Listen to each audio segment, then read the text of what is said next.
जय राधा माधव कुंज बिहारी जय राधा माधव जय बिहारी जय गोपी जनवल्लभा गिरिवरधारी जय गोपी जनवल्लभा वरधारी यशोदानंदना ब्रज जनरंजना यशोदानंदना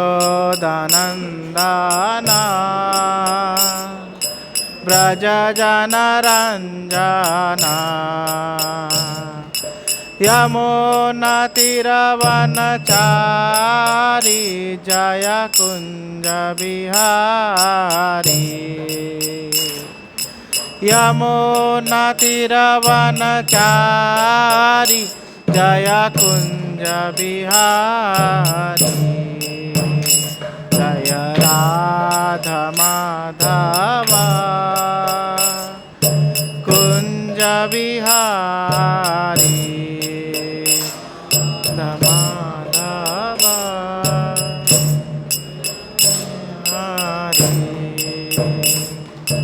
हरे कृष्णा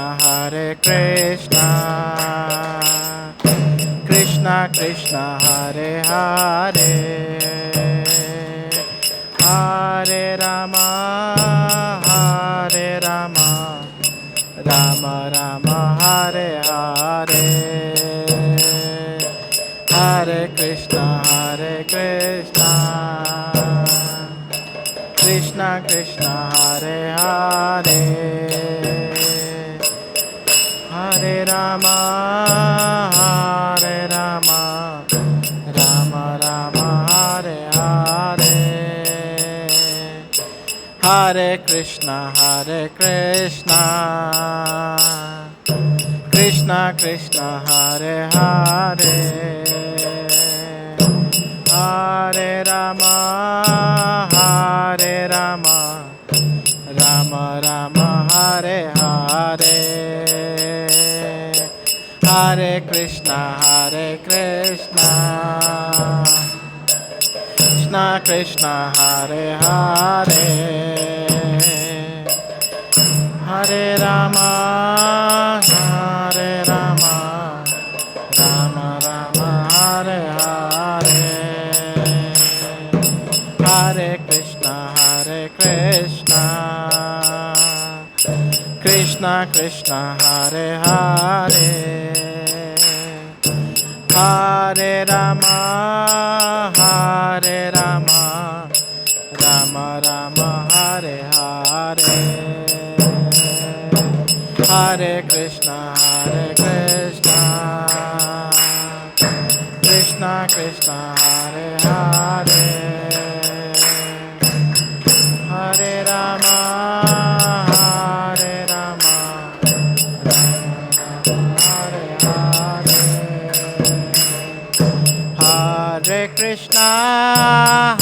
हरे Krishna Krishna Krishna Hare Hare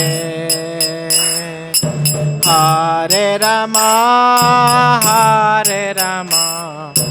Ram Ram Hare Hare Hare Krishna Krishna Krishna Hare Hare Hare Ram Ram Ram Hare Hare Hare Krishna Krishna Krishna Hare Hare Hare Ram Ram Ram Hare Hare Hare Krishna Krishna Krishna Hare Hare Hare Ram Ram Ram Hare Hare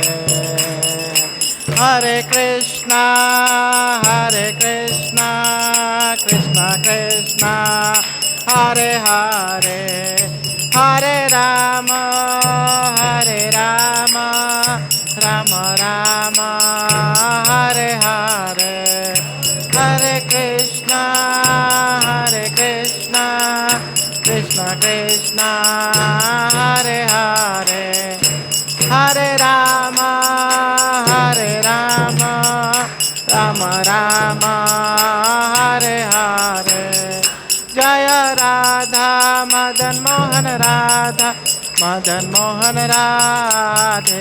Jaya Radha Madan Mohan Radha, Madan Mohan Radhe. Jaya Gaura Nitai, Gaura Nitai, Gaura Nitai, Jaya Gaura Nitai, Gaura Nitai, Gaura Nitai, Gaura Nitai, Jaya Gaura Nitai. Jaya Jaya Prabhupada, Prabhupada, Prabhupada, Prabhupada. Jaya Prabhupada, Prabhupada, Prabhupada, Prabhupada. Nitai Gaur Hari Bol, Hari Bol, Hari Bol, Hari Bol. Bol, Hari Bol, Hari Bol, Hari Bol. हरे कृष्णा। तो जब तक लोग आते हैं तब तक हम लोग थोड़ा सा लास्ट क्लास का रिवीजन करेंगे, क्योंकि प्रभु जी ने क्या बोला है उसके ऊपर ही मैं आगे का बोलूँगा। ये जो टॉपिक है भगवान और देवता, एक ऐसा टॉपिक है कि इसमें थियोरी बहुत है। मैं देखा बहुत कुछ थियोरी है, बहुत सारे श्लोक हैं। तो उसमें भगवान कौन है और भगवान कैसे कर्म बंधन से मुक्त हैं, देवता कौन है, भगवान और देवता में क्या अंतर है, हम कैसे समझे कौन भगवान है कौन देवता है। तो इस तरह से ये टॉपिक है और भगवान के क्या गुण हैं। तो इस श्लोकों के माध्यम से और कुछ कहानियों के माध्यम से ये जो है टॉपिक जाता है। तो पिछला जो टॉपिक था वो क्या था, हम किन्हें पूजा करना चाहिए, इस तरह से कुछ टॉपिक था ना। तो हम लोग जो है जब तक पिछला टॉपिक का थोड़ा सा अगर मुझे रिवीजन मुझे पता नहीं चलेगा कि आप लोग क्या समझे हैं, तो हम आगे बढ़ेंगे तो गड़बड़ हो जाएगा। कहाँ तक लेके जाना है वो भी मुझे समझ में नहीं आएगा। पता चला मैं कहीं और जा रहा हूँ और आप लोग कहीं और जा रहे हैं कुछ और समझ रहे हैं तो इस तरह से नहीं होना चाहिए। तो पिछला क्लास जो है भगवान कौन है ये टॉपिक पे डिस्कशन हुआ था क्या ये टॉपिक पे डिस्कशन, भगवान कौन है हुआ था? बॉयज़ लोग का बॉयज़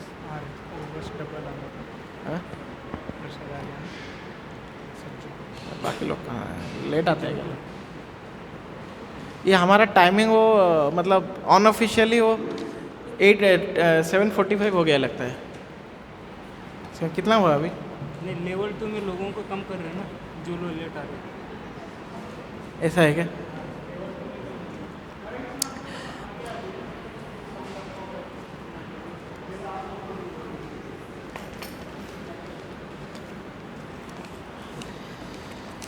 तो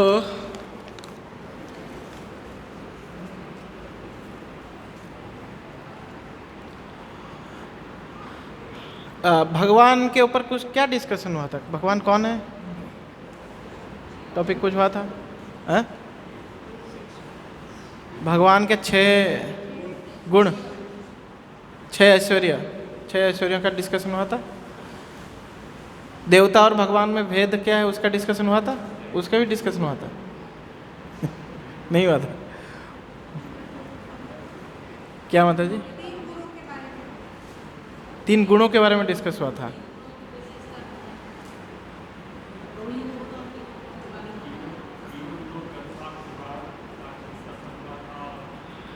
हाँ, ओके, तो आज और नेक्स्ट क्लास शायद ये वाला मॉड्यूल ओवर हो रहा है और 2 क्लासेस हैं। ओके, तो आज हम लोग थोड़ा सा लेंगे, अगर आज हो जाता है कंप्लीट तो ठीक है, नहीं तो हम लोग नेक्स्ट क्लास में इसको कंटिन्यू करेंगे इस टॉपिक को। तो हम लोग एक श्लोक जो है आप भागवतम श्रीमद् भागवत पुराण का प्रथम स्कंद का 3रा अध्याय का 28 नंबर श्लोक, आज उसको हम प्रूफ करेंगे। क्या है श्लोक? क्या श्लोक का किन को पता है? क्या श्लोक है? पता है आप लोगों को श्लोक क्या है? श्रीमद् भागवत पुराण है बोल के एक पुराण है, पता है ना? तो श्रीमद् भागवत पुराण का जो परिवार सूत्र है, मतलब जो श्रीमद् भागवत पुराण जिस श्लोक के इर्द गिर्द घूमता है, ये वो श्लोक है। पहला अध्याय का पहला स्कंद 3रा अध्याय श्लोक संख्या 28। एते चांसः कलापुंसः कृष्णस्तु भगवान स्वयं इंद्रियारी व्याकुलम लोकम हृदयंती युगे युगे। स्पेशली इसके जो पहले 2 लाइन है, एते चांसः कलापुंसः कृष्णस्तु भगवान स्वयं, इस पॉइंट को आज हम एस्टेब्लिश करेंगे। तो इसमें काफ़ी एक्चुअली मैं प्रभुपाद के तात्पर्य भी पढ़ूंगा और मैं जो है कुछ श्लोक भी लूँगा, श्रीमद् भागवत पुराण से लूँगा, और चैतन्य चरितामृत में भी बहुत कुछ जो है अलग अलग शास्त्रों से ही श्लोक लिया गया है, तो उसको मैं लूँगा। तो थोड़ा सा आप लोगों को ध्यान से सुनना है। थोड़ा सा कैसा बोल सकते हैं, इसमें ध्यान की आवश्यकता है, नहीं तो समझ में नहीं आएगा। थोड़ा अटेंटिव होना पड़ेगा। तो हम लोग सबसे पहले ये देखेंगे कि भगवान कौन है, भगवान के बारे में क्या बताया गया है। क्या बहुत सारे भगवान हैं? क्या एक ही भगवान है? क्या ब्रह्म ज्योति भगवान है, या भगवान का क्या कुछ स्वरूप है? तो देखिए, जो हमारे वेदों में, वेद शास्त्रों में, ऋग्वेद में लिखा गया है, एकम सत विप्र बहुधा वदंती, कि एक सत्य है जो अलग अलग रूपों में प्रकट होता है। ये ऋग्वेद में लिखा है। और ये छंदोग्य उपनिषद, एक्चुअली उपनिषद जो हैं वो वेदों के ही सब पार्ट्स हैं। जैसे हम लोग कुछ एक मेन बुक होता था और उसके कुछ क्या बोलते हैं, उसके सप्लीमेंट्स होते थे ना, जो उसको थोड़ा सा हम लोग समरी करके या उसको समझने के लिए उसके कुछ छोटे छोटे और बुक्स होते थे जो उसको उस मेन बुक को समझाता था। तो वैसे ही ये उपनिषद जो हैं ये वेदों को एक्चुअली समझाते हैं। तो ये छंदोग्य उपनिषद में क्या लिखा गया है? एकम एवा द्वितीयम, एक है और एक के अलावा कोई दूसरा नहीं है। तो ऐसा और भी लिखा है, सर्वम खलुम इदम ब्रह्म, सब कुछ ब्रह्म से है, सब ब्रह्म से आया है। तो इस तरह से वेदों में लिखा गया है, स्पेशली वेद ये सब में लिखा गया है। तो वेद कैसे आए उसका ऊपर भी ये है कि भगवान सबसे पहले ज्ञान किनको देते हैं? ब्रह्मा जी को देते हैं। ब्रह्मा जी जो है, ये जो जगत है इसको सबसे पहले, इस जगत के जो व्यक्ति प्राणी हैं वो कौन है? ब्रह्मा जी हैं। इसको इसलिए उनको बोला जाता है स्वयंभू। उनका कोई प्रकट मतलब ऐसे कोई माता पिता से वो प्रकट नहीं हुए हैं, भगवान से डायरेक्टली आए हैं। तो ब्रह्मा जी, तो ब्रह्मा जी को सबसे पहले जो है भगवान जो है क्या करते हैं? ये ज्ञान देते हैं। ये ज्ञान को फिर लिखने का कार्य कौन करते हैं? ये ज्ञान को लिखने के रूप में प्रकट करते हैं, लिखित रूप में प्रकट करते हैं व्यासदेव जी ये ज्ञान को। और ये मेनली ये ज्ञान किसके ऊपर है? तो ये ज्ञान मेनली है कर्म और ज्ञान के ऊपर, यज्ञों के ऊपर मेनली है। कैसे है कोई जो है अपने कर्म को शुद्ध करे उसके ऊपर ही है, और उसको 4 पार्ट में उन्होंने डिवाइड कर दिया, ऋग, यजुर, साम, अथर्व। ऋग मतलब कि कैसे यज्ञ के प्रिपरेशन, वो प्रिपेयर करने के लिए क्या क्या वस्तुएं चाहिए, क्या करना है क्या नहीं करना है, वो सब। फिर जो ओरिजिनल यज्ञ, जो रिचुअल है, जो यज्ञ है, वो क्या है, वो दिया गया अथर्ववेद में, सॉरी यजुर्वेद में। फिर सामवेद में क्या दिया गया है, जो हम लोग यज्ञ के जो श्लोक सब पढ़ते हैं ना, वो सामवेद से आया है। और बाकी जो बचा लास्ट वो मतलब जो कंक्लूजन पार्ट है वो क्या हो गया, अथर्ववेद में। इस तरह से 4 वेद उन्होंने डिवाइड कर दिया। 4 वेद के बाद ये तो सब जो यज्ञ से रिलेटेड या फिर सेक्रीफाइस जो भी हमारे उससे कर्म और ज्ञान से रिलेटेड चीज़ें उसमें चले गए। बाकी जो बचा उसको क्या किया इन्होंने, क्या व्यासदेव ने, उन्होंने पुराण में डिवाइड कर दिया, पुराणों में लिख दिया उसको। पुराणों में लिखने के बाद भी व्यासदेव जी जो हैं वो उतना उनको संतुष्टि नहीं था, तो उन्होंने क्या किया, फिर महाभारत लिखा। 1,00,000 श्लोकों का महाभारत लिख डाला, 1,00,000 श्लोकों का महाभारत लिखा। और महाभारत लिखने के बाद भी एक्चुअली कैसा है कि व्यासदेव जी ये सब कलेक्शन कर रहे हैं, कंपाइल कर रहे हैं, सब श्लोकों को इधर उधर से कंपाइल करके उसको एक फॉर्मेशन दे रहे हैं, एक रूप दे रहे हैं। तो उसके बाद भी उन्होंने सोचा कि मैंने तो वेद लिखे हैं, तो वेदों को एक समरी कर देता हूँ। तो वेदों को समरी करने के लिए उन्होंने क्या कर दिया, वेदांत सूत्रों की रचना कर दी। वेदांत सूत्रों की रचना करने के बाद प्रॉब्लम क्या हुआ कि जो सूत्र आकार में वेद के सारे जो उनको, क्योंकि सूत्र है मतलब क्या, छोटे छोटे एक लाइन में है, तो ये वेदांत सूत्र के जो सारे श्लोक हैं, तो उससे क्या हो गया कि उसको अपने हिसाब से मीन्स इंटरप्रेट करना बहुत आसान हो गया। कोई भी अपने मन से उसको चेंज कर सकता है मीनिंग। तो व्यासदेव जी उस चीज़ से थोड़ा मतलब वो उनको परेशानी थी, और ऐसे भी उनको संतुष्टि नहीं मिल रहा था। अरे वो सोचे कि मैंने वेदों को मतलब कंपाइल कर दिया, फिर मैंने पुराण लिख दिए, फिर मैंने क्या किया, फिर मैंने महाभारत लिखा ताकि लोग जो है उसको, महाभारत में बहुत सारे कहानी डाले, उसमें सब मिर्च मसाला डाल दिया तो लोग उसको अच्छे से सुने। और लास्ट में वेदांत सूत्र, वेदों को सूत्र के आकार में भी लिख दिया, फिर भी मुझे संतुष्टि नहीं हो रहा है। तब क्या होता है, तब जो है तब हम देखते हैं कि तब क्या होता है, वो भागवत पुराण में लिखा है। श्रीमद् भागवत पुराण में जब हम 6ठे अध्याय में पढ़ते हैं तो व्यासदेव जी जब चिंता में मग्न थे तो अपने गुरु को याद किए। वो तो जैसे ही गुरु को याद किए, उनके गुरु कौन है व्यासदेव जी के, कौन है व्यासदेव जी के गुरु, नारद मुनि। तो नारद मुनि जो हैं वो प्रकट हो जाते हैं, बोलते हैं कि तुमने इतना सब लिख दिया, लेकिन तुमने कहीं पे भी पूर्ण पुरुषोत्तम भगवान के लीलाओं का जो है कहीं पे भी प्रॉपरली वर्णन नहीं किया। तो इस वजह से क्या हुआ, इस वजह से तुमको संतुष्टि नहीं मिल रहा है। तो व्यासदेव जी ने ऑलरेडी जो है भागवत पुराण लिखा हुआ था। तो उन्होंने पुराणों को कैसे लिखा था, मेनली 18 पुराण, मेन 18 पुराण है, और भी सब पुराण भी है। तो ये 18 पुराण कैसे, आप लोग पिछले क्लास में सुना होगा कि 6 पुराण जो है सत्वगुण, 6 पुराण तमोगुण, 6 पुराण रजोगुण, इस तरह से डिवाइड करके रखा। और भागवत पुराण को उन्होंने सत्वगुणी पुराण में लिख दिया। लेकिन उन्होंने जो भागवत पुराण लिखा है ऐसे अन्य पुराण की तरह ही एक सत्वगुणी पुराण करके कैसे ही लिख दिया उन्होंने। लेकिन जो भगवान कृष्ण का जो स्पेशली लीलाओं का वर्णन जो है, उन्होंने उसको उतना मतलब डिटेल्ड में नहीं किया था पहले जब श्रीमद् भागवत पुराण लिखे थे। तब जब इस बार जब नारद मुनि उनको बोलते हैं, तब क्या है, तब जो है व्यासदेव जी फिर से श्रीमद् भागवत पुराण लिखते हैं। और इस बार जो 10वां अध्याय है, 10वां स्कंद है, उसमें बहुत एलाबरेटली पूर्ण पुरुषोत्तम भगवान श्री कृष्ण का जो है लीलाओं का वर्णन करते हैं। और व्यासदेव जी से परीक्षित महाराज को, फिर सौनकादि ऋषि को, सूत गोस्वामी से आता है, और फिर बाद में हम सबको भी आता है।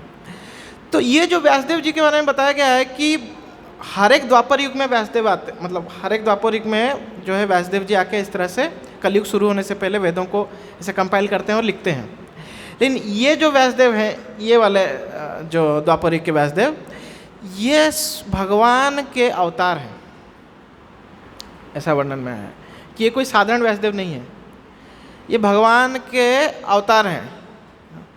और इसलिए इन्होंने जो इसी बार ही ये जो भागवत पुराण आया है जो भगवान की लीलाओं को इतना विस्तृत वर्णन किया है।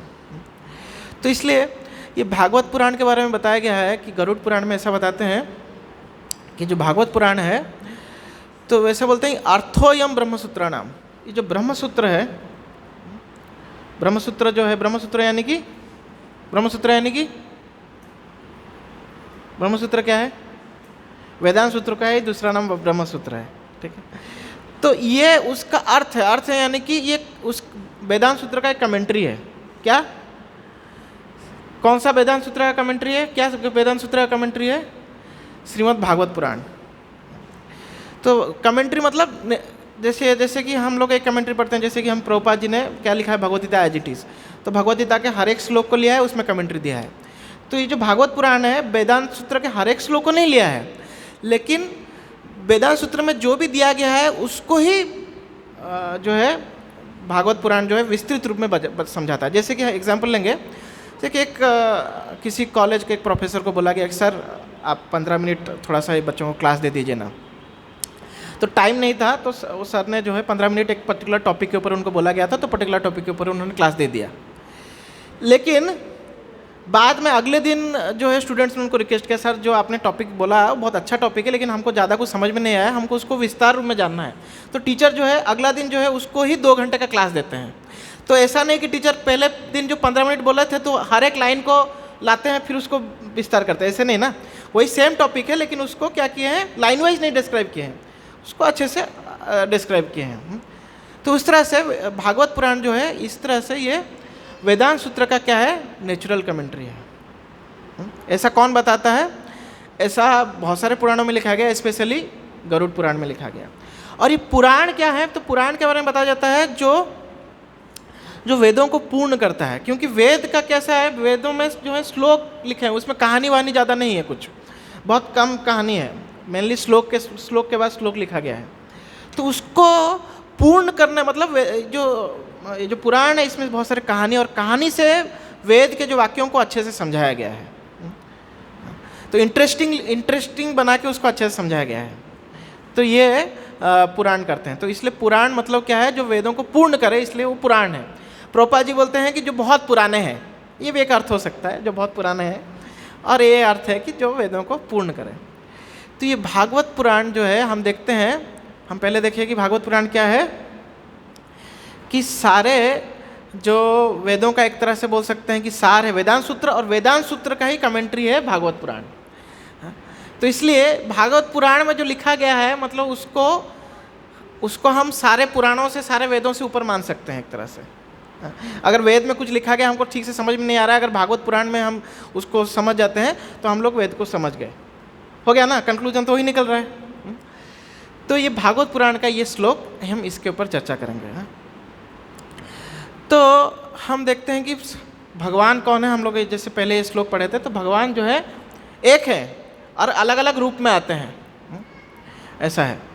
तो अभी देवता और भगवान में क्या अंतर है, तो भगवान भगवद गीता में क्या बताते हैं, अहम सर्वस्य प्रभो मत्ता सर्वम प्रवर्तते इति मत्वा भजते ये माम बुधा भाव समन्विता। मैं सबका प्रभु हूँ, मेरे से सब कुछ प्रकट हुआ है। और उस जो श्लोक है उसका तात्पर्य में प्रभुपाद अनेक श्लोक कोट करते हैं, अनेक श्लोक कोट करते हैं, जिससे में बताते हैं कि कैसे देवता लोग, इवन ब्रह्मा और शिव जी भी भगवान से प्रकट हुए हैं, नारायण से प्रकट हुए हैं, ऐसा लिखते हैं। मतलब वो एक श्लोक है कि सबको ही जो है नारायण से प्रकट हो रहे हैं, सारे रुद्र, शिव, ब्रह्मा, ये सब जो है नारायण से प्रकट हुए हैं। तो इस तरह से बताया गया है। और भी भगवान जो है अहम बीज प्रदापिता, भगवद गीता में ही अलग अलग जगह में भगवान ये बता रहे हैं कि कैसे मैं ही सबका बीज देता हूँ। तो इस तरह से भगवान के बारे में बताया गया है। तो हम ये अभी एक तरह से हम ये कंक्लूजन में आ रहे हैं कि भगवान कौन है, तो भगवान जो है विष्णु या नारायण या कृष्ण, हम इनको भगवान बोल सकते हैं। तो एक मेन कन्फ्यूजन कहाँ आता है लोगों को, लोग बोलते हैं ठीक है कि भगवान जो है, ठीक है आप बोल रहे हैं कि कृष्ण जो है, विष्णु जो है, नारायण जो है भगवान है, हाँ ठीक है, देवता लोग जो हैं वो उनसे नीचे हैं, मतलब देवता लोग जो हैं क्या है, भगवान के जैसे असिस्टेंट बोल सकते हैं। एक राष्ट्रपति होता है, उसके अंडर में बहुत सारे असिस्टेंट, या हमारे प्रधानमंत्री हैं उनके अंडर में और भी बहुत सारे लोग जो इस दुनिया को चला रहे हैं। तो इस तरह से देवता लोग हैं। लेकिन शिव जी जो है उनका क्या, शिव जी के बारे में मेनली हमको कन्फ्यूजन होता है। शिव जी का क्या पोजीशन है, शिव जी कौन है। कभी बोलते हैं कि शिव और विष्णु में कोई अंतर नहीं है, कभी आप बोलते हैं कि कुछ और बोलते हैं कि शिव जो है भगवान के दास हैं। और आप स्पेशली बहुत सारे लोग बोलते हैं कि आप इस्कॉन वाले शिव जी को डेमीगॉड क्यों बोल देते हो, देवता क्यों बोल देते हो। वो भी भगवान है। तो अगर मैं आपको ये प्रश्न पूछूंगा कि शिव भगवान है, देवता हैं, क्या हैं, तो आप लोग क्या उत्तर देंगे।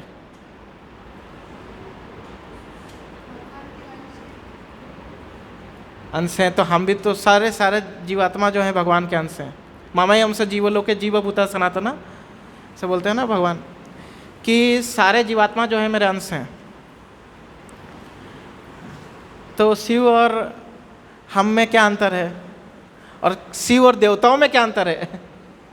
तो देखिए, जो सारे देवता हैं वास्तव में वो जीवात्मा में आते हैं। मेनली बहुत सारे एक्चुअली तत्व हैं, तो उसमें से 3 मुख्य तत्व हैं। क्या क्या है 3 तत्व हैं। एक है विष्णु तत्व, एक है जीव तत्व, एक है शक्ति तत्व। क्या क्या है, विष्णु तत्व, जीव तत्व, शक्ति तत्व।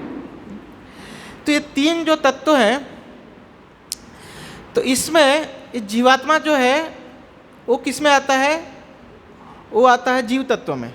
और ये देवता लोग जो है ना, यहाँ तक कि ब्रह्मा जी भी ये आते हैं जीव तत्व में। आप बोलेंगे ऐसे कैसे, ऐसे कैसे। तो ऐसे कैसे, तो श्रीमद् भागवत पुराण अभी हमने कंक्लूड किया है कि श्रीमद् भागवत पुराण जो है सारे वेदों का कंक्लूजन आप मान सकते हैं। तो श्रीमद् भागवत पुराण में ही चौथे स्कंद में एक श्लोक आता है जिसमें ऐसा शिवजी बता रहे हैं कि शिवजी बताते हैं कि जो ब्रह्मलोक या ब्रह्मा जी वो पदवी पाने के लिए अगर कोई 100 जन्म तक अपना स्वधर्म का आचरण करता है तो ब्रह्मलोक प्राप्त कर लेगा। यहाँ तक कि ब्रह्मा का पोजीशन भी प्राप्त कर सकता है, ब्रह्मा भी बन सकते हैं। क्या करने से, 100 जन्म तक अगर वो अपना स्वधर्म का पालन करे, यानी कि 100 जन्म तक अगर वो वर्णाश्रम धर्म का पालन करे तो क्या बन सकते हैं, वो ब्रह्मा जी बन सकते हैं। कौन बोल रहा है, शिव जी बोल रहे हैं चतुर्स्कंद भागवत पुराण में। इंद्र कौन बन सकता है, इंद्र कौन बन सकता है, इंद्र का क्या क्वालिफिकेशन, इंद्र पोजीशन को कौन ग्रहण कर सकता है। जो 100 अश्वमेध यज्ञ कर सकता है वो इंद्र पोजीशन पा सकता है। लेकिन इंद्र पोजीशन से ज़्यादा ऊपर है ब्रह्मा जी के पोजीशन। क्योंकि 100 अश्वमेध यज्ञ एक व्यक्ति एक जीवन काल में कर सकता था। अभी तो असंभव है, लेकिन पहले टाइम में एक जीवन काल में 100 अश्वमेध यज्ञ कर सकता है। लेकिन ब्रह्मा जी बनने के लिए एटलीस्ट आपको 100 जन्म लेना पड़ेगा। और हर एक जन्म, आप जो भी जन्म ले रहे हैं, आपका जो भी वर्ण है, आप उस वर्ण के हिसाब से कार्य कर रहे हैं। तो इतना आसान नहीं है। तो ये ब्रह्मा जी का पोजीशन भी एक जीवात्मा ग्रहण कर सकता है। लेकिन जो शिव जी हैं उनका पोजीशन कोई जीवात्मा नहीं ले सकता। रेयरेस्ट ऑफ द रेयरेस्ट में अगर कोई जीवात्मा ले सकता है, ऐसा बोला जाता है कि कहीं पे किसी एक शास्त्र में लिखा है 10 ब्रह्मा का पद बनने के बाद कोई शिवजी बनने के मतलब हो सकता है कि उनको शिवजी बना दिया जाए, ऐसा है। वो भी जीवात्मा, लेकिन वो बहुत रेयर है। जनरल केस में it is impossible for a जीवात्मा to take the position of lord Shiva. भगवान शिव का पोजीशन को लेना एक जीवात्मा के लिए असंभव है। तो हमने समझ गए कि जीव तत्व में सारे जो हम लोग तो हैं ही, और जो देवता लोग ये भी किस में आ जाते हैं, अभी जीव तत्व में। लेकिन शिव जी जो है जीव तत्व में नहीं है। तो शिव जी का विष्णु तत्व है। विष्णु तत्व है क्या, तो विष्णु तत्व कौन है, तो भगवान के निजी अवतार और भगवान स्वयं, ये सब विष्णु तत्व का आप बोल सकते हैं। ये सब विष्णु तत्व में आते हैं। स्वयं भगवान और उनके जो अवतार, जिसमें भी परम ब्रह्म जिसमें हो, वो मतलब परम ब्रह्म का स्वरूप जो है वो क्या बोल सकते हैं, वो विष्णु तत्व है। जितने सारे हम भगवान के मुख्य मुख्य अवतार देखते हैं, केवल भगवान कि सत्यावश अवतार छोड़ के बाकी जो भी अवतार देखते हैं वो मुख्यतः विष्णु तत्व है। लेकिन शिव जी कौन है फिर? तो शिव जी के बारे में बताया गया है कि शिव जी भगवान विष्णु के ही एक्सपेंशन है, लेकिन वो भगवान बोल भी सकते हैं और उनको भगवान बोल भी नहीं सकते। तो हम लोग गौड़ी वैष्णव लोगों का फिलोसफी क्या है? अचिंत्य भेद अभेद तत्व, कि भेद है भी भेद नहीं भी है। तो उसके लिए क्या प्रमाण है? तो उसके लिए प्रमाण है, बहुत फेमस श्लोक है हम लोग जो ब्रह्म संहिता का, जो ब्रह्मा जी जब गोविंद आदिपुरुषम ये गाते हैं तो ये ब्रह्म संहिता बोला जाता है। तो ब्रह्म संहिता में एक श्लोक आता है जिसमें बोला जाता है क्षीरम यथा दधि विकारा विशेष योगात। क्या है? क्षीरम यथा दधि विकारा विशेष योगात। ये शिव जी के बारे में बताया गया है कि शिव जी कौन है। तो जैसे दूध जो है कुछ विशेष परिस्थिति में दूध क्या हो जाता है? दही बन जाता है। तो ऐसे ही भगवान जो है किसी विशेष परिस्थिति में शिव जी का रूप धारण करते हैं। तो कौन सा परिस्थिति में भगवान शिव जी का रूप धारण करते हैं? तो ऐसा बोला जाता है कि जब ये शिव जी जब विष को ग्रहण कर लेते हैं तो प्रभुपाद जी वहाँ तात्पर्य में लिखते हैं कि इस भौतिक जगत में कार्य करने के लिए भगवान जो है शिव का रूप धारण करते हैं, इस भौतिक जगत को चाल्यमान करने के लिए। जैसे कि जब ये भौतिक जगत किससे सृष्टि हुआ है? भौतिक जगत किनसे सृष्टि हुआ है? भौतिक जगत सृष्टि हुआ है भगवान महाविष्णु से। महाविष्णु जब श्वास छोड़ते हैं तो ये भौतिक जगत निकलता है, सारे ब्रह्मांड निकलते हैं। तो ये ब्रह्मांड, भगवान क्या है? भगवान का एक नाम है गुणातीत। भगवान 3 गुणों से परे हैं और ये भौतिक जगत क्या है? ये 3 गुणों के अधीन है। ये तो हम लोग समझे हैं। भौतिक जगत क्या है? 3 गुणों के अधीन है। भगवान क्या है? 3 गुणों से परे हैं। तो 3 गुणों से परे हैं तो ये 3 गुणों से भरे हुए दुनिया को कैसे चलाएंगे? तो उसको चलाने के लिए भगवान उसमें दृष्टिपात करते हैं और वो दृष्टि क्या है? वो है शंभु, शिव। तो जब भगवान इस भौतिक जगत के संपर्क में आते हैं तो दूध दही कब बनता है? जब खटास उसमें मिलाया जाता है ना, खटास का मेल होता है। तो ऐसे ही भगवान का जब इस भौतिक जगत के मेल होता है तो भौतिक जगत के मेल से शिव के रूप में वो भौतिक जगत के साथ मेल करते हैं। समझ में आया? तो इस भौतिक जगत को चलाने के लिए भगवान जो है शिव का रूप धारण करते हैं। तो इसलिए एक बहुत सुंदर श्लोक है, वंदे जगत पितरौ पार्वती परमेश्वर, कि हम इस जगत के पिता को प्रणाम करते हैं। कौन है ये पिता माता इस जगत के? पार्वती और परमेश्वर। परमेश्वर यानी कि शिव जी। तो शिव जी और कृष्ण में क्या अंतर है? दूध और दही में क्या अंतर है? दोनों ही डेयरी प्रोडक्ट्स हैं, दोनों ही दूध और दही दोनों ही एक चीज़ का ही बना हुआ है, लेकिन फिर भी दूध और दही में अंतर है। आप दही से खीर नहीं बना सकते, आपको दूध चाहिए होगा। और दूध से दही आया है, दही से दूध नहीं आया है। तो भगवान कृष्ण जो है वो शिव के मतलब शिव जी के सोर्स हैं। शिव जी भगवान कृष्ण के, विष्णु के सोर्स नहीं है। और साथ ही शिव जी जो है जीवात्मा भी नहीं है। तो इसलिए शिव जी को एक स्पेशल पोजीशन दिया गया है। तो उनको बोलते हैं शिव तत्व, स्पेशल पोजीशन शिव जी का। और ऐसा बोला जाता है कि शिव का एक रूप है जो मतलब इस भौतिक जगत के परे है। जैसे बोलते हैं ना, कोई पूछेगा आपको कि क्या शिव जी जो है मुक्ति प्रदान कर सकते हैं? शिव जी क्या मुक्ति प्रदान? तो बोला जाता है कि शिव जी भी मुक्ति प्रदान कर सकते हैं। तो शिव जी कैसे मुक्ति प्रदान कर सकते हैं? तो ऐसा कोई शिव का रूप होना चाहिए ना, तो इस भौतिक जगत के परे हो, है ना। भौतिक जगत से मुक्ति प्रदान करने के लिए आप, कोई मुक्त व्यक्ति दूसरे को मुक्त कर सकता है? कोई बंधा हुआ व्यक्ति दूसरे को मुक्त कर सकता है क्या? दूसरे को बंधन से छोड़ सकता है क्या? नहीं ना। तो शिव जी इस भौतिक जगत से परे हैं। तो इसलिए शिव जी का एक लोक है, उसको बोलते हैं सदाशिव लोक। ये सदाशिव लोक कहाँ है? आप लोग हमारा जो ये ब्रह्मांड का जो चार्ट है आप लोग देखे होंगे तो एक सदाशिव लोक लिखा है उसमें। तो सदाशिव लोक कहाँ है? तो जो भगवान का ब्रह्म ज्योति है ना, तो ब्रह्म ज्योति में सदाशिव लोक है। इसका प्रमाण कहाँ पे मिलता है? कहाँ पे ये प्रमाण मिलता है इसका? तो इसका प्रमाण भी हमको मिलता है ब्रह्म संहिता में।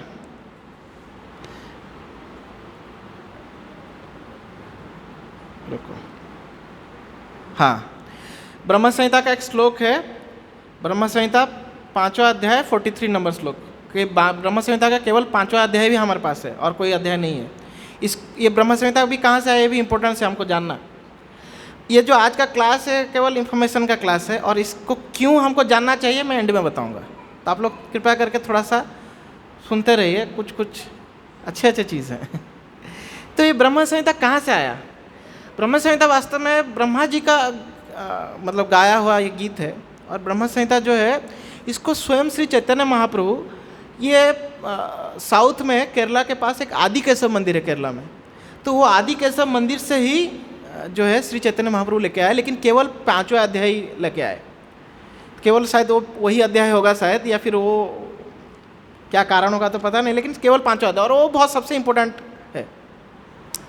तो उसका 5वां अध्याय का 43 नंबर श्लोक में क्या लिखा है? गोलोक नामनी निज धामनी तले तस्य देवी महेश हरिधामेषु तेषु तेषु तेते प्रभाव निचय भीतस्त येन गोविंद मादि पुरुषम तमहम भजामि।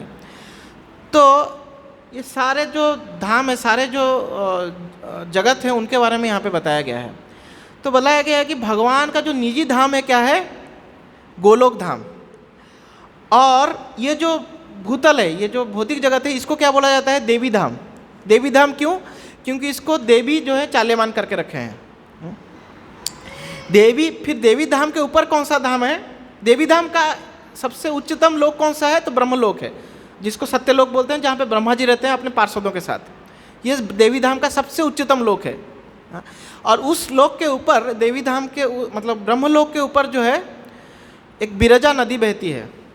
पहले तो 8 लेयर्स हैं, भूमि अपन नलो वायु खम मनो बुद्धि, इनके 8 जो तत्व हैं, उनके 8 लेयर्स हैं। उनको क्रॉस करने के बाद विरजा नदी बहती है, जो कि आध्यात्मिक जगत और भौतिक जगत को अलग करती है। और ये विरजा नदी के बाद भगवान के शरीर से जो ब्रह्म ज्योति तेज निकल रहा है वो है। और उसी ब्रह्म ज्योति में ही ये कौन सा लोक है? ये महेश लोक है। और महेश लोक भी कैसा है? महेश लोक का 3 पार्ट, 3 हिस्सा, मतलब अगर 4 पार्ट में महेश लोक को डिवाइड कर दिया जाए तो 3/4 हिस्सा जो है वो कहाँ है? 3/4 हिस्सा जो है वो ब्रह्म ज्योति में है, और 1/4 हिस्सा जो है वो अंधकार में, मतलब ये भौतिक जगत से कनेक्टेड है वो। और ये 1/4 हिस्सा ही जो इस भौतिक जगत का जो समय है उसको कंट्रोल करता है। इसलिए उस जगत को बोलते हैं महाकाल जगत, महाकाल का वो जगत है। और वो जो इस भौतिक जगत का जो टाइम है उसको मैनेज करता है। तो ऐसा जो है ये बताया गया है। तो वहाँ पे वो महेश धाम पे सदाशिव के रूप में भगवान के विस्तार स्वरूप, भगवान के विलास अवतार जो हैं वो रहते हैं। ये भगवान के विलास अवतार हैं सदाशिव, वो वहीं पे ही रहते हैं। और उनका ही अंश विशेष जब भगवान ये धरती पे, जब धरती बोल रहा हूँ, ये ब्रह्मांड पे जब नज़र डालते हैं उसको, सृष्टि को आगे बढ़ाने के लिए, तो वही सदाशिव का अंश शंभु रूप में फिर इधर आते हैं, इस अपने मतलब जो अर्धांगिनी पार्वती के साथ इस भौतिक जगत को चलाने के लिए। और वो जो शंभु हैं वो फिर रुद्र के रूप में प्रकट होते हैं जब इस भौतिक जगत का संहार करना है। तो इस तरह से जो है ये टोटल जो है ये बना हुआ है। तो शिव जी का वो रूप है। तो शिव जी ना ही भगवान विष्णु है और ना ही जीवात्मा है। तो इस तरह से वो अलग से तत्व हैं। तो शिव जी को बोलेंगे भगवान है, तो हाँ भगवान है, लेकिन वो पूर्ण पुरुषोत्तम भगवान नहीं है। भगवान जो कि दास के रूप में है वो शिव जी हैं। इसलिए शिव जी को श्रीमद् भागवत पुराण में क्या बोला गया है? श्रीमद् भागवत पुराण के जो 12वां स्कंध है वहाँ पे बोला गया है कि वैष्णव नाम यथा शंभु। तो इस तरह से हम जो है शिव जी को उस तरह से हमको रिप्रेजेंट करना है। कभी कभार भक्त लोग जो हैं, कभी कभार मतलब कि जब शिव जी को रिप्रेजेंट स्पेशली करते हैं तो बहुत गलत तरीके से कर देते हैं। तो ऐसा नहीं होना चाहिए। शिव जी को, इवन देवताओं को भी, हम लोग देवताओं के बारे में भी बोलते हैं, तो देवता कोई साधारण व्यक्ति नहीं है। देवता जो हैं भगवान द्वारा ये लोग नियोजित लोग हैं, मतलब भगवान द्वारा अपॉइंटेड लोग हैं। जैसे सरकार किसी को कोई अच्छा काम करता है तो अपॉइंट कर देता है ना, कोई सरकारी नौकरी कर रहा है, बहुत अच्छा काम कर रहा है, तो उसको सेंट्रल गवर्नमेंट डेपुटेशन में भेज दिया जाता है। तो देवता लोग उस प्रकार से हैं। तो देवता लोगों का बहुत उच्च पोजीशन है। इसलिए देखिए, जब भगवान इंद्र जब कुछ गलती करते हैं तो स्वयं भगवान आ जाते हैं उनको रक्षा करने के लिए। भगवान अवतार ले लेते हैं, उनके छोटे भाई के रूप में आए, उपेंद्र के रूप में। जब बलि महाराज इंद्र से जगह छीन लेते हैं तो क्या करते हैं, कृष्ण स्वयं जो है किस रूप में आ जाते हैं, वो वामन देव के रूप में आते हैं। अदिति कश्यप के पुत्र वामन देव के रूप में आते हैं, और उनका दूसरा एक नाम है उपेंद्र। उपेंद्र मतलब इंद्र के छोटे भाई। तो इस रूप में भगवान स्वयं आ रहे हैं। तो ये देवता लोग भी कोई साधारण नहीं है, ये भी हमसे तो एटलीस्ट ऊपर के व्यक्ति हैं। तो इस तरह से हमको भगवान और जो शिव जी और देवता, इस तरह से हमको उनके साथ जो रिश्ता है, इस तरह से हमको देखना चाहिए। अब कभी कभी बोला जाता है कि ब्रह्म से सब कुछ प्रकट हुआ है। तो क्या ब्रह्म जो है विष्णु से ऊपर है? ब्रह्म विष्णु से ऊपर है क्या, या कृष्ण से ऊपर है क्या? कहाँ पे पता चला ब्रह्म ऊपर है कि कृष्ण ऊपर है कि विष्णु ऊपर है? कौन ऊपर है, कैसे पता चलेगा? कहाँ पे लिखा गया है? तो हम इसको दो जगह पे देखते हैं। बहुत सारे जगहों पे ऐसे लिखा गया है, लेकिन हम लोग मेनली मुख्यतः दो जगहों से देखेंगे। तो श्रीमद् भागवत पुराण में एक श्लोक आता है, वदन्ति तत्त्वविदास तत्त्वम यद्ज्ञेयम् अद्वयम् ब्रह्मेति परमात्मेति भगवान इति सभ्यते। कि जो तत्ववादी हैं वो जो परम सत्य है उसको तीन स्तर में समझते हैं, ब्रह्म, परमात्मा और भगवान। जो ये ब्रह्म के स्तर में समझना है, सबसे निचले स्तर में जो परम पुरुष को समझने का सबसे निचला स्तर है। और पूर्ण रूप से जब हम समझ जाते हैं परम पुरुष को, तो भगवान के रूप में समझते हैं। तो इस तरह से श्रीमद् भागवत पुराण में बताया गया है। और इवन भगवद गीता में बताया गया है, क्या बताया गया है? ब्रह्मणो ही प्रतिष्ठाम, कि ब्रह्म को मैं प्रतिष्ठा कर रहा हूँ, ना कि उल्टा। ब्रह्म से बोलते हैं कि कुछ लोग, कुछ तत्ववादियों का क्या कहना है, वो लोग क्या बोलते हैं कि वास्तव में ब्रह्म ही सब कुछ है, ब्रह्म से सबको ही आया है, ब्रह्म के बियॉन्ड कुछ नहीं है। और जब ब्रह्म सत्वगुण, इस भौतिक जगत में सत्वगुण से प्रभावित हो जाता है, तो देवता और विष्णु शिव और ब्रह्मा ये सब बनते हैं और देवता बनते हैं। जब रजोगुण से मिल जाता है तो क्या बन जाते हैं? तो जीवात्मा बनते हैं। और तमोगुण से मिल जाता है तो प्रकृति बनता है। और ये सब फिर बाद में ब्रह्म में लीन हो जाते हैं और सब कोई ब्रह्म है। तो ये वास्तव में ये मायावाद तत्व है कि सब ब्रह्म है। जीवात्मा, भगवान, ये सब ब्रह्म है। ये मायावाद तत्व है, ये गलत है। तो इसको हमको एक्सेप्ट नहीं करना है। हमको श्रीमद् भागवत पुराण और भगवद गीता से जाना है। ब्रह्मणो ही प्रतिष्ठा है, और ब्रह्म का ज्ञान से ऊपर है परमात्मा का ज्ञान, परमात्मा के ज्ञान से ऊपर है भगवान का ज्ञान। कोई जो शुद्ध भक्त है भगवान का, तो भगवान, पूर्ण भगवान का ज्ञान समझ जाता है। तो इस तरह से है। अब हम क्लियर क्या हो गए? पहले तो भगवान एक है, अलग अलग रूप लेते हैं अलग अलग कार्य के लिए। अब उसके बाद हम लोग क्या समझे? कि देवता का क्या पोजीशन है? देवता जो है जीवात्मा है, लेकिन उनमें से भी एक जो स्पेशली भगवान शिव हैं, वो जीवात्मा नहीं है, ना ही विष्णु तत्व है, वो मध्य में है। ना ही जीवात्मा है, ना ही विष्णु तत्व है, ना ही भगवान के भिन्नांश है, ना ही स्वांश है। भिन्नांश मतलब हम जीवात्मा, भगवान के भिन्न है हम लोग, भिन्नांश। और स्वांश मतलब विष्णु तत्व। शिव जी ना भिन्नांश है ना स्वांश है, बीच में है वो। तो उस तरह से हम शिव जी का पोजीशन समझे। फिर हम लोग क्या देखें?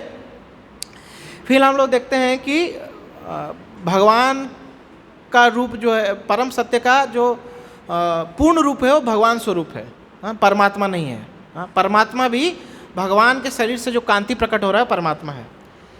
तो यहाँ तक हम लोग जो है क्लियर हो गए ना आप लोग? कुछ डाउट है? ओके। अब नेक्स्ट हम लोग आते हैं। तो अभी भगवान और अवतार, ये अवतार क्या है, भगवान कौन है, अवतारी कौन है, उसके बारे में अब चर्चा करते हैं।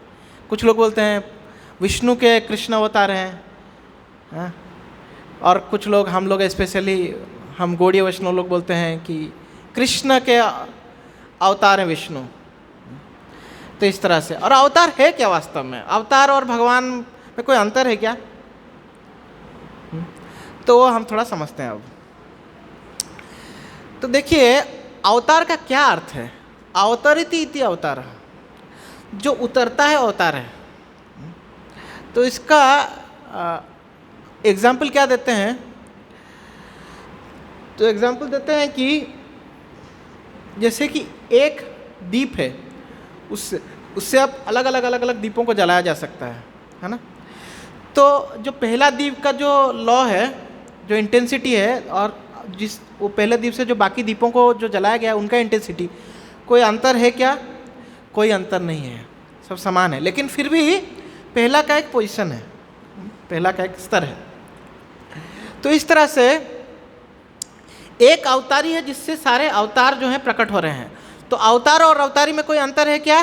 कोई अंतर नहीं है, एक ही है। तो ऐसे तो भगवान के अनंत कोटि अवतार हैं। तो उन अवतारों का वर्णन कहाँ पे दिया गया है? तो सारे अवतारों का तो वर्णन हो ही नहीं सकता, क्योंकि अनंत कोटि अवतार हैं। बोलते हैं कि सागर में जितने लहरें हैं उतने अवतार हैं। तो सागर में तो अनंत कोटि लहरें हैं तो अनंत कोटि अवतार हैं।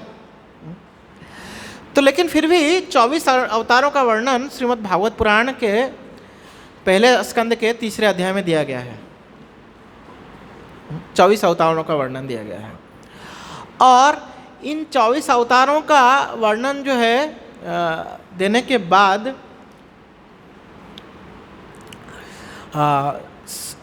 एक बहुत इम्पोर्टेंट श्लोक जो है सुत गोस्वामी बोलते हैं। क्या बोलते हैं? एते चांसः कला पुंसः कृष्णस्तु भगवान स्वयं। ये जो मैंने तुमको ये अवतारों के वर्णन किया है, एते चांसः, एते मतलब ये जितने सारे, च अंशः ये जो अवतारों का वर्णन किया है, और कला मतलब क्या है? कला मतलब जनरली भगवान के जो सत्यावेश अवतार है। मतलब सत्यावेश अवतार का क्या अर्थ है? सत्यावेश अवतार का अर्थ है कभी कभार भगवान कुछ स्पेशल कार्य करने के लिए कोई जीवात्मा को अपना शक्ति प्रदान कर देते हैं। जैसे भक्ति को प्रचार करने के लिए भगवान ने किन को शक्ति दिया? नारद मुनि को शक्ति दिया। सृष्टि, ये जो पृथ्वी को पालन करने के लिए भगवान किन को शक्ति दिए? तो पृथ्वी महाराज को शक्ति दिए। ज्ञान का प्रचार करने के लिए भगवान ने किन को शक्ति दिया? चतुष्कुमारों को शक्ति दिया। तो ये कुमार, ये नारद, ये लोग क्या भगवान है? नहीं, ये जीवात्मा है, लेकिन इनमें शक्ति का आवेश हुआ है। तो ये लोग क्या बोल सकते हैं? इनको सत्यावेश अवतार बोल सकते हैं। कला में भी बहुत सारे अंतर, कला 2 प्रकार के हैं। एक है ये सत्यावेश अवतार और एक है विभूति। जब भगवान अपना ज़्यादा शक्ति दे देते हैं तो सत्यावेश अवतार कहलाता है, और जब कम शक्ति देते हैं तो विभूति कहलाता है। तो इस तरह से हम विभूति योग पढ़ते हैं ना भगवद गीता का 10वां अध्याय। तो भगवान जितने सारे बड़े बड़े चीज़ हैं भगवान बोलते हैं वो मैं हूँ। सब चीज़ों में जो सबसे बड़ा है वो मैं हूँ, भगवान ऐसा बोलते हैं। तो इस तरह से विभूति और सत्यावेश, तो ये वास्तव में जीवात्मा है। कुछ हो सकता है भगवान के सत्यावेश अवतार भगवान के निजी रूप भी हो सकते, निजी मतलब क्या बोल सकते हैं? स्वांश भी हो सकते हैं, जीवात्मा भी नहीं हो। जैसे कि भगवान ऋषभदेव जो हैं वो सत्यावेश अवतार हैं, लेकिन साथ ही वो स्वांश हैं और भगवत तत्व हैं, विष्णु तत्व हैं। और जैसे कि कपिल मुनि, सांख्य फिलोसफी बोलने के लिए भगवान कपिल मुनि प्रकट होते हैं, तो वो भी सत्यावेश अवतार है, लेकिन वो साथ ही साथ वो कौन है? वो विष्णु तत्व ही है। तो इस तरह से है। तो यहाँ पे क्या बोल रहे हैं? एते चांसः कलह पुंसः। पुंसः मतलब क्या है? तो भगवान बोल रहे हैं, तो सुत गोस्वामी बोल रहे हैं कि ये जितने सारे अवतार और कला हैं ये किससे सृष्टि हुआ है? ये सब सृष्टि हुए हैं प्रथम पुरुष अवतार से। प्रथम पुरुष अवतार महाविष्णु से। तो महाविष्णु को बोला जाता है प्रथम पुरुष अवतार। तो थोड़ा सा इनके बारे में भी समझ जाते हैं। आप लोग सुन रहे हैं ना? बाउंस तो नहीं हो रहा, ऊपर से तो नहीं जा रहा है। इंफॉर्मेशन है, थोड़ा इंफॉर्मेशन है, थोड़ा सा सुनेंगे तो आपको याद रहेगा। हाँ, तो कुछ लोगों से तो ऊपर ही जा रहा होगा। तो देखिए ये महाविष्णु रूप जो है, महाविष्णु रूप जो है वो कैसे आता है? तो महाविष्णु रूप से ही महाविष्णु के श्वास से ही जो है ब्रह्मांड प्रकट होते हैं। जब महाविष्णु श्वास छोड़ते हैं तो ब्रह्मांड प्रकट होते हैं, और महाविष्णु जब श्वास ले लेते हैं तो ब्रह्मांड सब उनके अंदर समा जाते हैं। और ये जब ब्रह्मांड प्रकट होते हैं तो फिर वो महाविष्णु एक एक ब्रह्मांड के अंदर गर्भोदक्षाय विष्णु के रूप में जाते हैं। गर्भोदक सागर में सोए हुए गर्भोदक्षाय विष्णु, और ये गर्भोदक्षाय विष्णु फिर क्षीरोदक्षाय विष्णु के रूप में प्रकट होते हैं। और क्षीरोदक्षाय विष्णु जो है हम सबके हृदय में परमात्मा के रूप में हैं। और यही क्षीरोदक्षाय विष्णु से सारे अवतार जो हैं, जब हम भगवान कोई अवतार लेते हैं ना, तो इस क्षीरोदक्षाय विष्णु से ही सब प्रकट होते हैं। और क्षीरोदक्षाय विष्णु का लोक जो है कहाँ है? क्षीर सागर कहाँ है? इस भौतिक जगत के अंदर ही है, लेकिन वो आध्यात्मिक है, लेकिन फिर भी इस भौतिक जगत के अंदर है।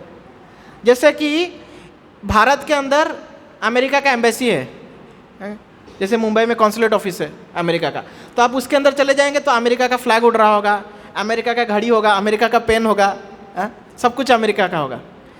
तो वो अमेरिका का एक अंश जो इस भौतिक जगत में है।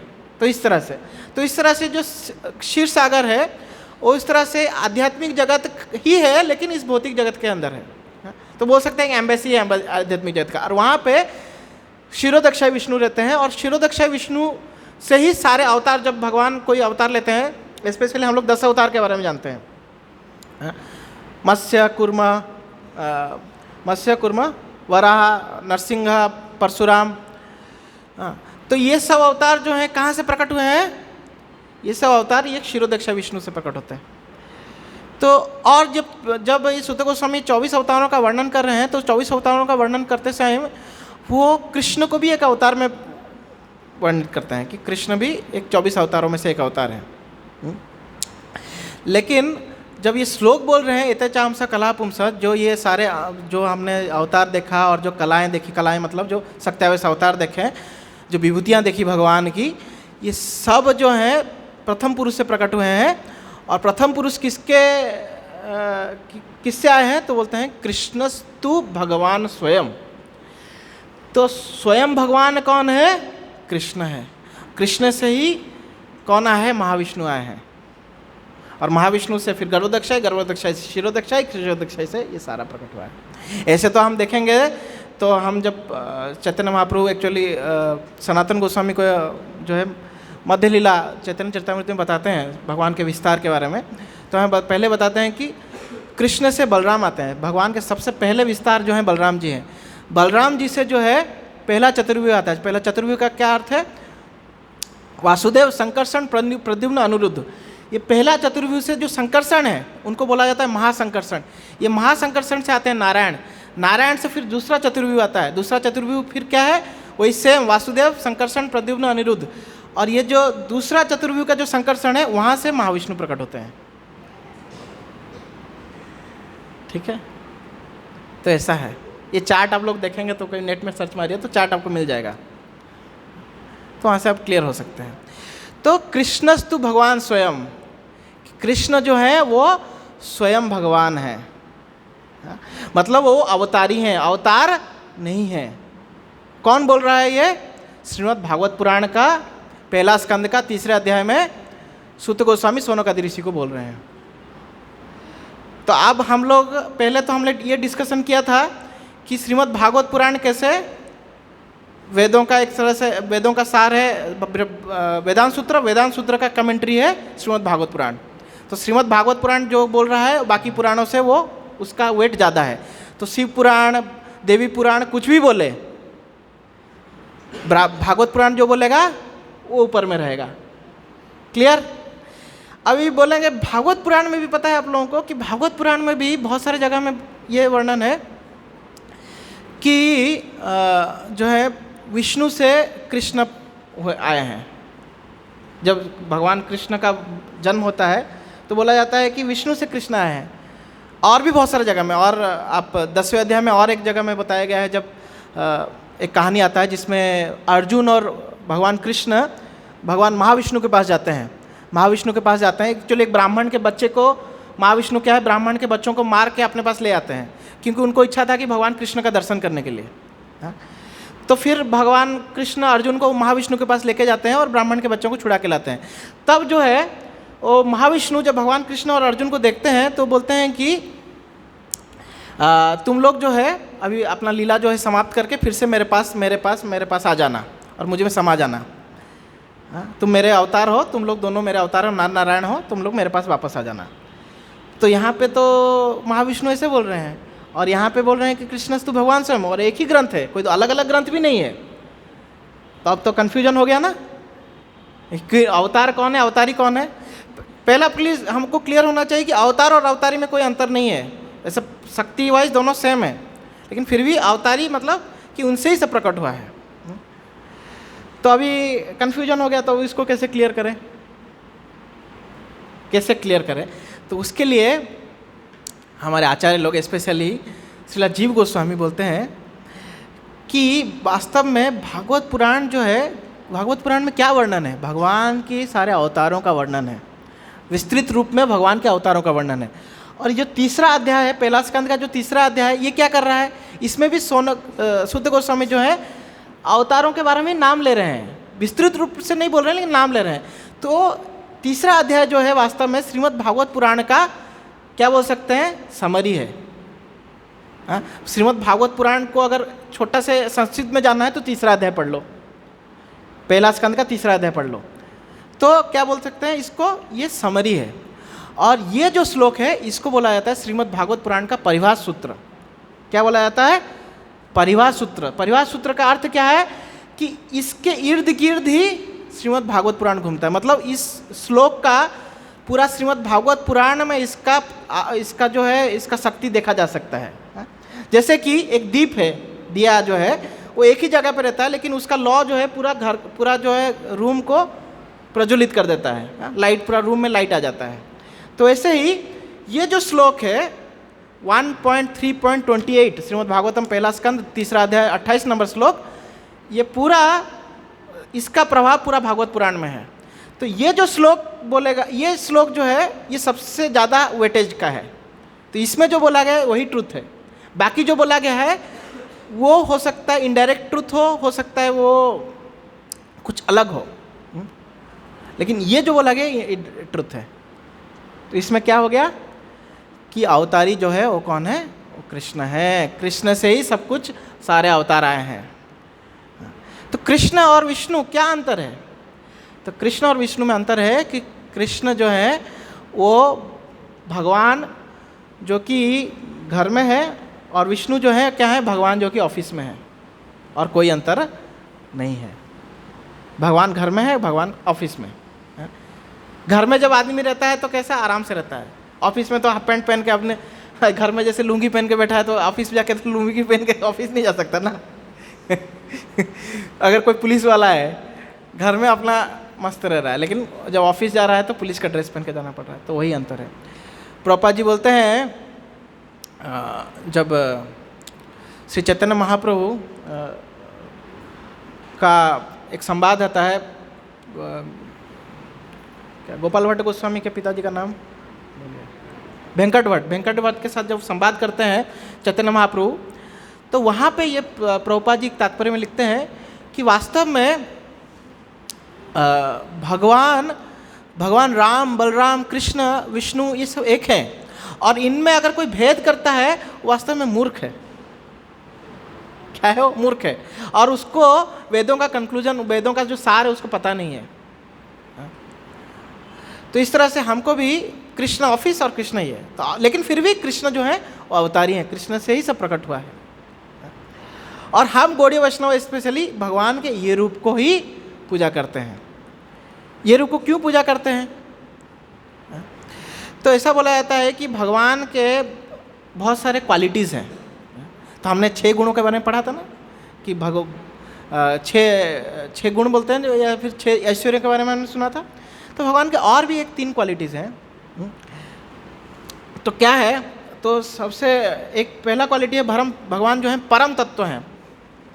परम तत्व अर्थात क्या है कि जो भी इस दुनिया में या आध्यात्मिक जगत में जो भी जहाँ पे भी घट रहा है उसका अगर हम लोग सार ढूंढने का प्रयास करेंगे तो कृष्ण पहले कृष्ण है या विष्णु, जो भी कृष्ण है। कैसे? तो एक छोटा सा एग्जांपल लेते हैं। जैसे कि हमको गाय दूध देता है, तो गाय दूध कैसे देता है? तो घास खाता है तो दूध देता है। घास कैसे उगते हैं? इस धरती पे उगते हैं। कैसे उगता है? बारिश गिरता है तो घास उगता है। तो बारिश कैसे गिरता है? जब सूर्य जो है पानी को तपाता है तो बारिश गिरता है। तो सूर्य को तपाने का शक्ति किसने दिया है? तो श्रीमद् भागवत पुराण में क्या बोला गया? सूर्य तपति मद भयात। सूर्य जो है मेरे भय से वो अपना जो है क्या बोल रहे हैं उसका अपना जो हीट जो है वो दे रहा है। हीट और लाइट कैसे दे रहा है? मेरे भय से दे रहा है। और बरसात इंद्रो मद भयात। और इंद्र जो है वर्षा कैसे कर रहा है? मेरे भय से इंद्र वर्षा कर रहा है। और मृत्यु भी, इवन मृत्यु भी मेरे भय से ही मृत्यु अपना कार्य कर रहा है। तो इस तरह से ये भगवान जो है परम तत्व है। सब कुछ का सोर्स जो है भगवान है। सर्व कारण कारणम, भगवान का कोई कारण नहीं है, लेकिन बाकी सबका कारण जो है भगवान है। अंतिम कारण जो है भगवान है। और एक भगवान का क्या गुण है? भगवान का गुण है भगवान सर्वशक्तिमान है।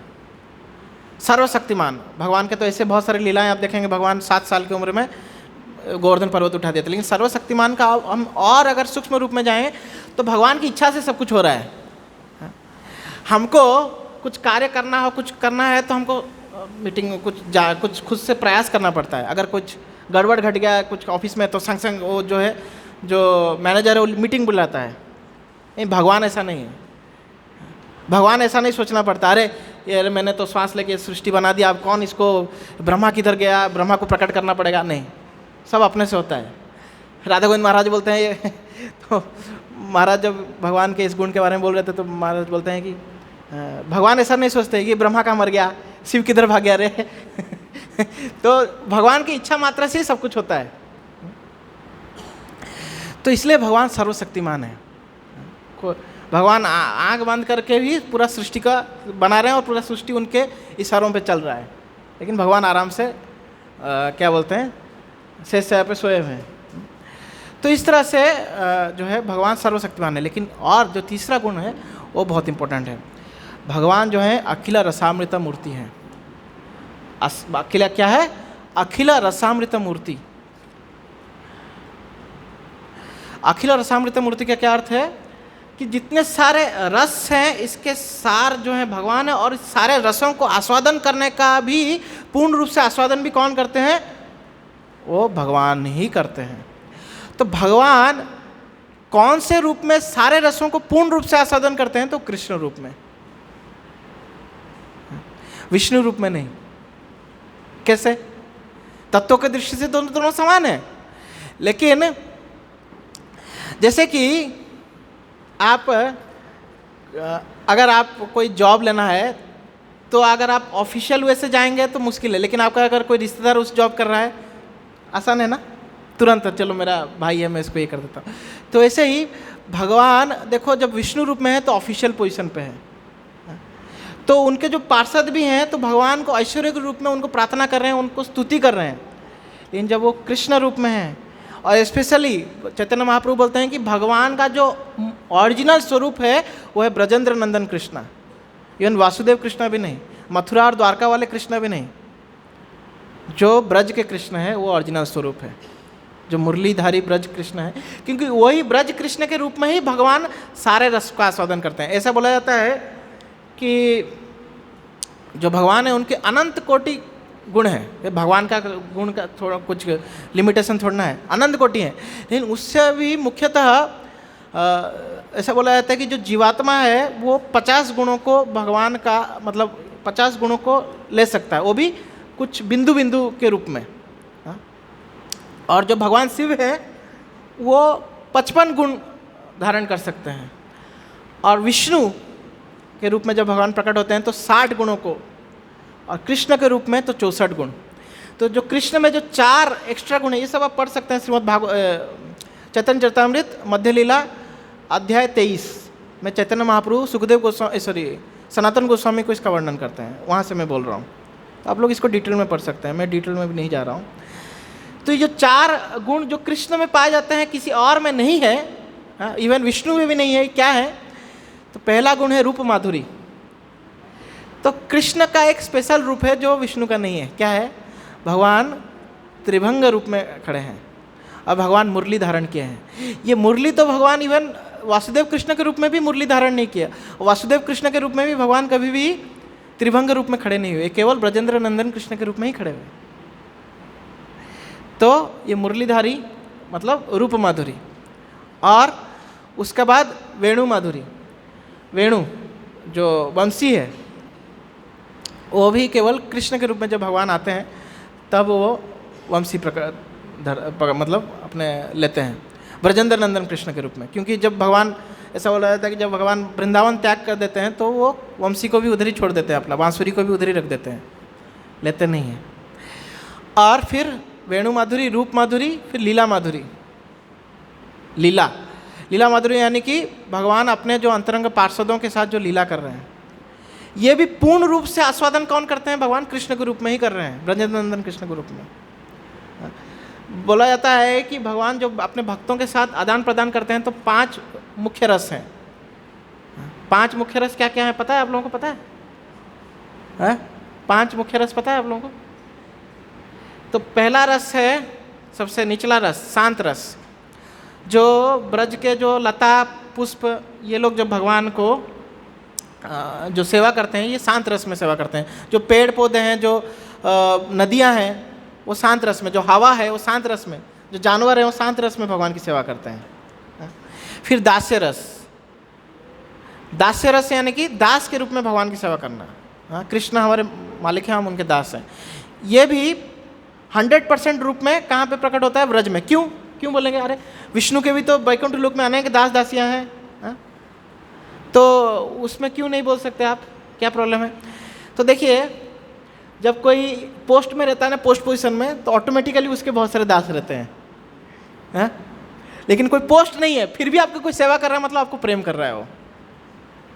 तो विष्णु पोस्ट में है ना अभी तो भगवान है, उनका रूप है, शंकर चक्र गदा पद्म में पकड़े हुए हैं, तो इसलिए उनका सेवा करें। लेकिन कृष्ण तो एक ग्वाला है, उनको क्यों? तो फिर क्या है? वो प्योर दास्य रस है।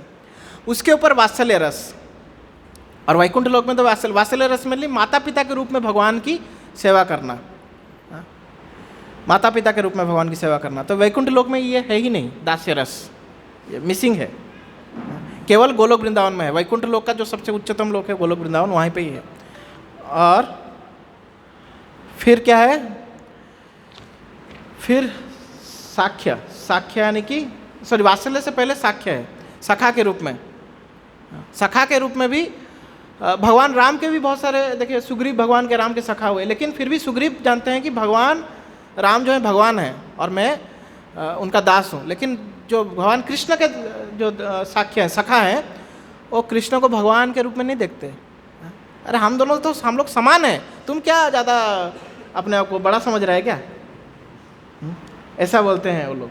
जब कृष्ण बोलते हैं कि देखो मैं नंद बाबा का बेटा हूँ, नंद बाबा जो है यहाँ के राजा हैं, तो मैं राजा का बेटा हूँ, हाँ, तो देखो मैं हमेशा खेल में जीतूंगा। तो लोग बोलते हैं कि तुम कौन सा भाई राजा, तो तुम, हम सब एक हैं, तुम कौन सा ज़्यादा बड़ा आदमी नहीं है, और ज़्यादा बड़ा आदमी बोलेगा तो तू हमारे साथ खेलने मत आ।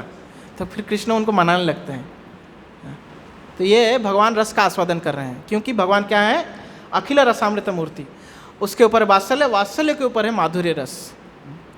माधुर्य रस जो है वो भगवान को, वो भक्तों के साथ जो भगवान का आदान प्रदान है वो सारे बंधनों से मुक्त है, उसमें कोई बंधन नहीं है। जो माधुर्य रस में जो भी है वो भगवान को दास के रूप में भी सेवा करते हैं, भगवान को सखा के रूप में भी सेवा करते हैं, भगवान को माता पिता के रूप में भी सेवा करते हैं, और भगवान को प्रेमी के रूप में भी सेवा करते हैं। हर रूप में भगवान की सेवा करते हैं, ये दास्य रस है। तो ये सारे जो है ये केवल और केवल ब्रजेंद्र नंदन कृष्ण के रूप में ही भगवान आस्वादन करते हैं। और हम जो है गौड़ी वैष्णव यही भगवान के इसी रूप को जो है प्रार्थना करते हैं, इसी रूप की आराधना करते हैं। तो अब हमको ये सब क्यों, हमको ये ज्ञान की क्यों जरूरत पड़ी, क्यों जरूरत है? तो बहुत सुंदर श्लोक आता है, कृष्ण भक्ति रस भावितामति क्रियताम कुतपि लभ्यते अत्र लोल्यम अपि एकलम मूल्यम जन्म कोटि सुकृति न लभ्यते। कि ये कृष्ण भक्ति रस जो है इसको प्राप्त कर, इसको अगर आस्वादन करना है तो इसके लिए एक ही मूल्य है। क्या है? लोल्यम, मतलब ग्रीड।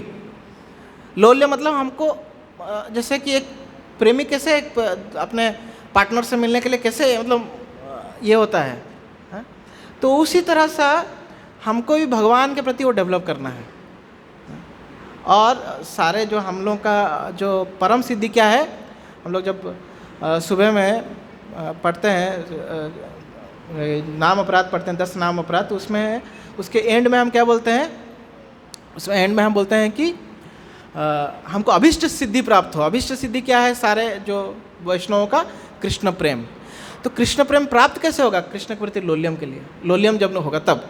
तो कृष्ण के प्रति लोल्यम कब होगा? जब हम कृष्ण की एक निष्ठ भक्ति करेंगे। तो कृष्ण का एक निष्ठ भक्ति कब से करेंगे? जब हम उनके महानता के बारे में और उनके मधुरता के बारे में समझेंगे। तो इसलिए हम ये सारे देवताओं को और शिव जी को और विष्णु, फिर कृष्ण। कभी कभार भक्त मुझे पूछते हैं कि प्रभु जी शिवरात्रि मनाना चाहिए कि नहीं वैष्णवों को?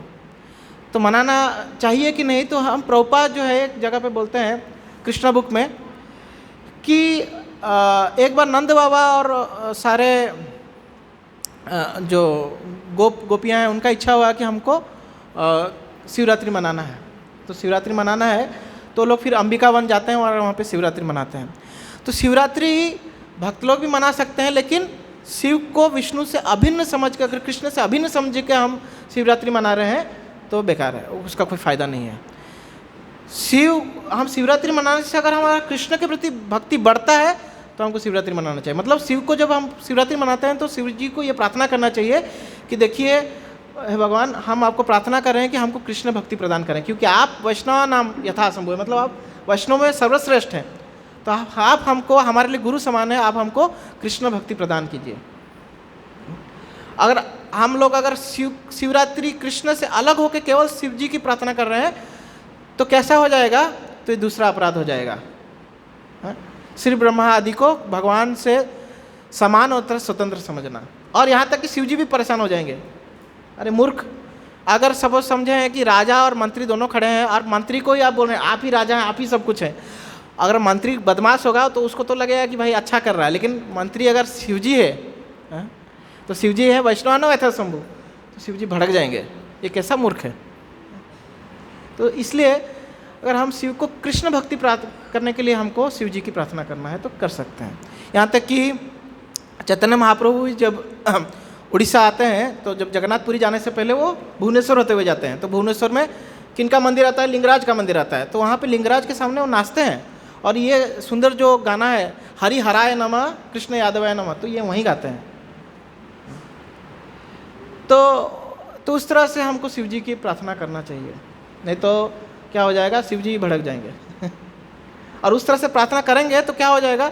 जैसे कि गरीब व्यक्ति था, वो शिव भक्त था, और शिव भक्त था तो बोलता था कि मुझे दुनिया का सबसे अमूल्य वस्तु प्रदान कीजिए। तो उसको पता नहीं था कि दुनिया का अमूल्य वस्तु क्या है। तो शिव जी उसको सनातन गोस्वामी के पास भेजते हैं। सनातन गोस्वामी के पास भेजते हैं तो सनातन गोस्वामी शिव जी बोलते हैं कि सनातन गोस्वामी के पास पारसमणि है, तुम जाओ, वो पारसमणि को जिससे भी छुओगे वो सोने में बदल जाएगा। तो ये जो है, ये भक्त जो है, ये शिव जी के बात समझ के तो अभी चला जाता है सनातन गोस्वामी के पास और बोलता है कि मैंने सुना है कि आपके पास पारसमणि है तो मुझे वो दीजिए। तो सनातन गोस्वामी बोलते हैं कि देखो वो कचरे के डिब्बे के पास है, ले लो। तो वो पारसमणि उठा लेता है, फिर उठा लेता है, बोलता है कि अरे ये अगर इतना श्रेष्ठ चीज़ होता है, अगर सबसे मूल्यवान चीज़ होता तो इसको ये कचरे के डिब्बे के पास क्यों रखते हैं? तो इसलिए वो पारसमणि पकड़ के सनातन गोस्वामी के पास आता है, बोलता है कि आपके पास जरूर इससे कुछ बहुत मूल्यवान चीज़ है। तो सनातन गोस्वामी बोलते हैं हाँ है। तो बोलते हैं कि वो मुझे प्रदान कीजिए। तो सनातन गोस्वामी बोलते हैं कि ठीक है, फिर ये पारसमणि को तुमको जाके नदी में फेंक के आना पड़ेगा। तो वो जाके पारसमणि को नदी में फेंक देते हैं और फिर आते हैं, फिर उनको वो हरे कृष्ण महामंत्र प्रदान करते हैं सनातन गोस्वामी। तो वहाँ पे प्रभुपाद जी बोलते हैं देखो, अगर वो शिव की अगर भक्ति करके ये प्रार्थना कर रहा है कि मुझे सबसे अमूल्य वस्तु प्रदान कीजिए, तो जरूर उसको शिव जी कृष्ण के पास लेके जाएंगे। आप में से बहुत सारे होंगे जो शिव भक्त होंगे पहले, तो लेकिन अभी कृष्ण भक्ति में आ गए। तो इस तरह से शिवरात्रि मनाना कोई गलत नहीं है, लेकिन हमको मूड मेंटेन करना चाहिए, इसलिए प्रभुपाद जी हमको सतर्क किए हैं। ठीक है, हरे कृष्णा। कुछ डाउट? हाँ, यस प्रभु जी।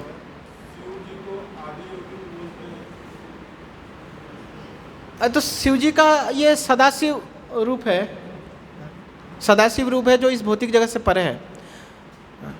तो इसलिए शिव जी जो हैं उनको इस तरह से, ये जो है मतलब ये भौतिक जगत जो है वो काल के प्रभाव में आता है, लेकिन जो भौतिक जगत से परे जो दुनिया है वो काल के प्रभाव में नहीं आता। तो इसलिए सदाशिव जो है वो काल के प्रभाव में नहीं है उस तरह से।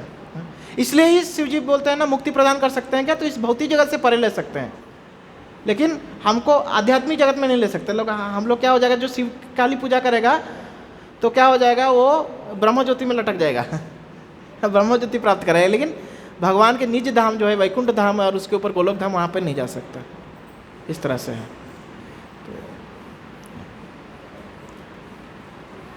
तो ये अंडरस्टैंडिंग है वास्तव में। और भी बहुत डीप में है चीज़ें, हम इतना ही एक्चुअली हम जितना चीज़ों को सीखेंगे, जानेंगे, जितना पढ़ेंगे, तो उतना ही हम जो है चीज़ों को मतलब जोड़ सकते हैं। नहीं तो खाली इंफॉर्मेशन मिलता जाएगा तो बहुत सारे क्वेश्चन अराइज होंगे। तो उसको हम पढ़ के, और मेनली हमको ये लोल्यम ये करना है कि कृष्ण तो भगवान स्वयं, ये हमको ये क्या बोलते हैं, ये मूड को बनाना है। इसलिए ये सब ज्ञान का जरूरी है।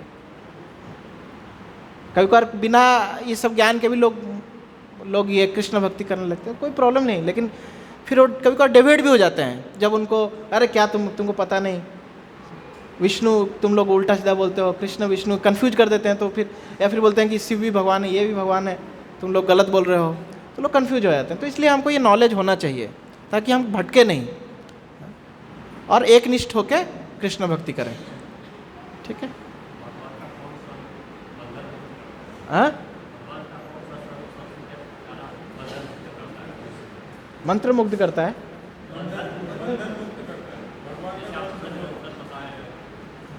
भगवान का सब रूप बंधन मुक्त कर सकता है।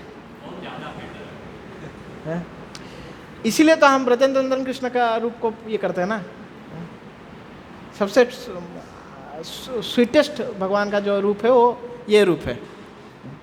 और हमारे आचार्य ही हमको ये रूप ये करने के लिए बोले हैं, तो हम वो करते हैं। रसमय रूप जो है, भगवान एक्चुअली सारे रूप में रसमय है, लेकिन वो प्रकट होता है ब्रजेंद्र नंदन कृष्ण के रूप में।